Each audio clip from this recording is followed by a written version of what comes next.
I choose diversity. Because who wants a one flavor world?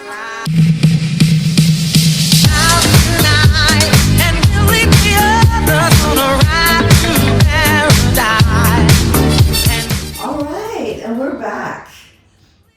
Hello, good morning, good afternoon, good evening, wherever you are. I don't know where you are. I just hope you're watching from all across the globe, from around the globe. Here we are with the two young men you watched in previous episodes. Bayan, hello, and Roman, hello. So we heard your perspective separately on the previous episodes, but unlike us, I asked them to come back so that we could have a three-way conversation this time and sort of clash our ideas and let the sparkle of something really good come out of it.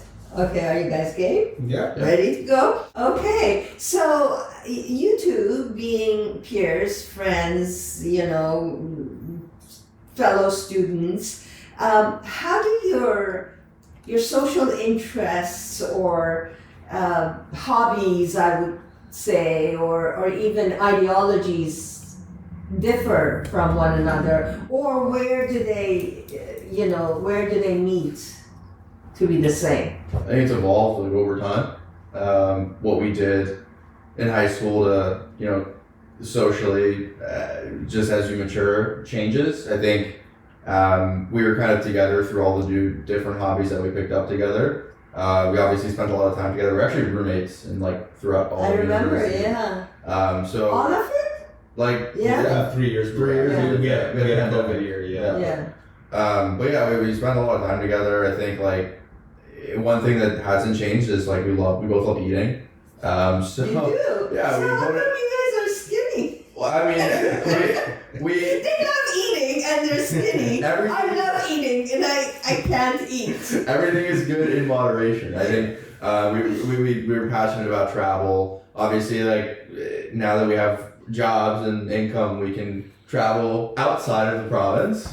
And go on an airplane and get a hotel. So I think it's a lot of the same things that we did when we were younger, but just expanded that even more. Okay, well, when I was young, with my sister, and we backpacked through Europe, we didn't have money to fly over the countries, and we didn't have money to go to a hotel. So you know what we used to do? We took a Eurorail ticket. We bought Eurorail. And then we would travel overnight so that we could sleep on the train. We would arrive, let's say we would arrive in Paris in the morning, okay? We would get out of the train and then we would find a public swimming pool so that we could go take a shower.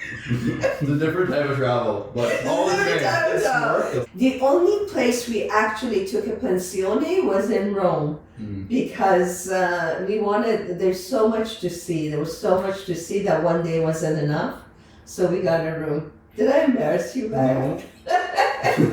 No, not at all. I could spend weeks in Rome. Oh, I know. So anyway, that was then. This is now.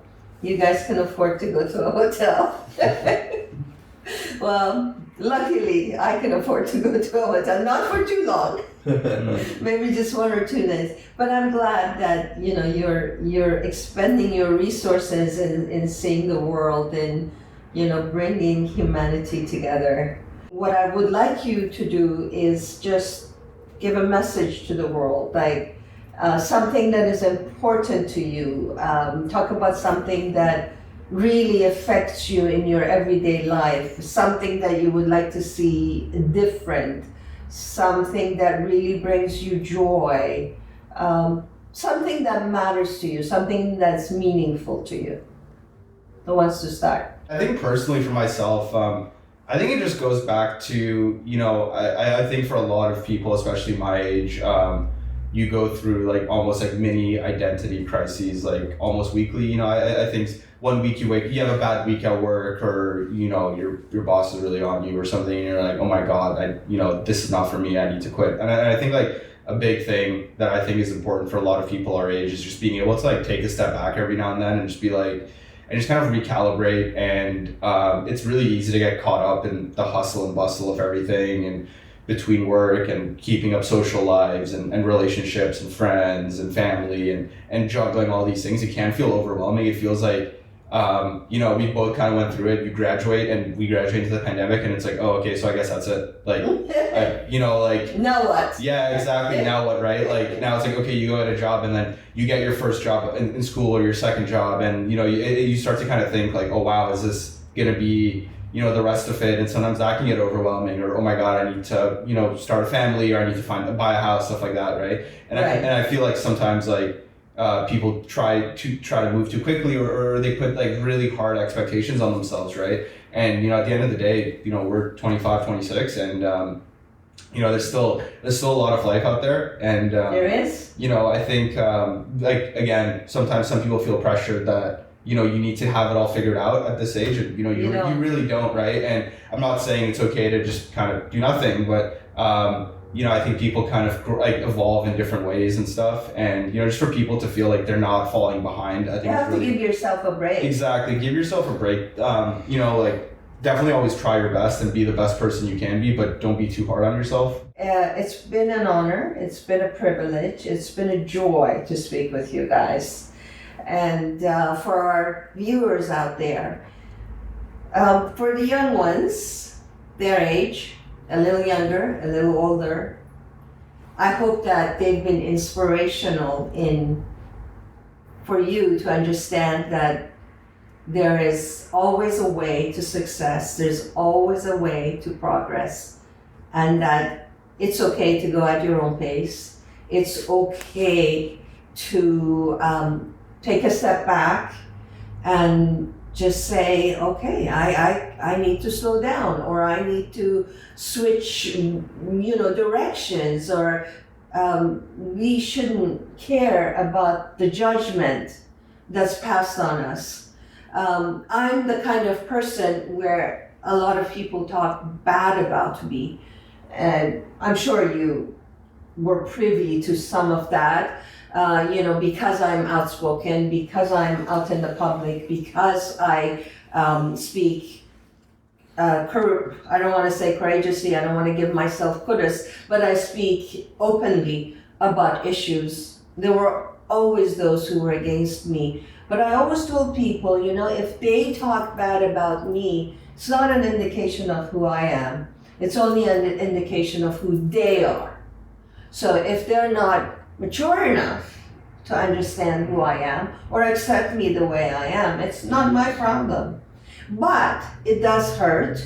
Don't get me wrong. So if you're a young person out there who's feeling a lot of pressure from your elders, your parents, your neighbors, your teachers, it's okay to step back and not blame yourself. It's not always your own fault, and it's not always all your fault.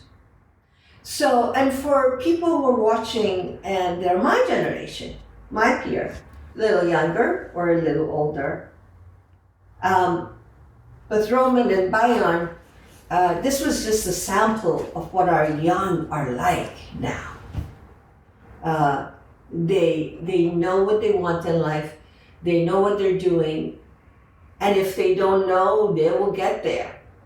And they know that it's a process. That's what's important. And they're getting there, they're speaking up, they're sharing their views, and they're all for a better tomorrow. And I hope that those of you who are my peers are looking at them as a sample of the Gen Z and understanding that, we need to be more hopeful about them. We need to give them wings to fly because they have the capability to fly.